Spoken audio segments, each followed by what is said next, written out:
ताज्या बातम्या विचार नव्हे त्यासाठी सचोटी न्यूज चॅनल बघायलाच हवे। ज्ञान मनोरंजन संस्कार देणारे चॅनल सचोटीला सबस्क्राइब करा, बेल आयकॉनचे बटन दाबा, सोबत शेअर करायला विसरू नका।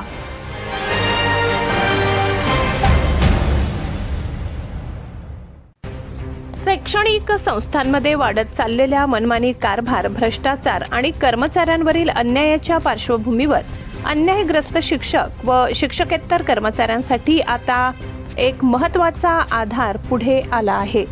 संस्था चालकांकडून बेकायदेशीररित्या सेवेतून कमी करण्यात आलेले, चुकीच्या पद्धतीने समायोजन करण्यात आलेले किंवा विविध प्रकारच्या दबाव व अन्यायाला सामोरे जावे लागलेल्या कर्मचाऱ्यांना न्याय मिळवून देण्यासाठी भ्रष्टाचार निर्मूलन समिती पुढे सरसावली आहे।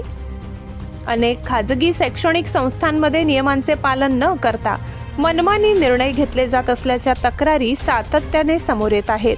काही ठिकाणी शिक्षक व शिक्षकेतर कर्मचाऱ्यांना विनाकारण सेवेतून कमी करणे, काहींना चुकीच्या पद्धतीने समायोजित करणे, तर काहींवर दबाव टाकून राजीनामे घेणे असे प्रकार होत असल्याचे समोर येत आहे। त्यामुळे अनेक कर्मचाऱ्यांचे आर्थिक व मानसिक हाल होत असून त्यांच्यावर अन्याय होत असल्याची भावना निर्माण झाली आहे। या पार्श्वभूमीवर अन्यायग्रस्त कर्मचाऱ्यांना न्याय मिळवून देण्यासाठी भ्रष्टाचार निर्मूलन समितीने पुढाकार घेतलाय। अशा सर्व प्रकरणांची माहिती संकलित करून संबंधित प्रकरणांमध्ये कायदेशीर मार्गाने लढा देण्याचा निर्णय समितीने घेतलाय।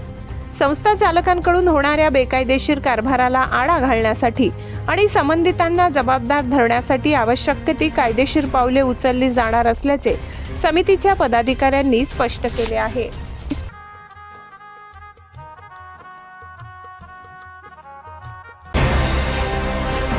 ताज्या बातम्या विचार नव्हे त्यासाठी सचोटी न्यूज चॅनल बघायलाच हवे। ज्ञान मनोरंजन संस्कार देणारे चॅनल सचोटीला सबस्क्राइब करा, बेल आयकॉनचे बटन दाबा, सोबत शेअर करायला विसरू नका।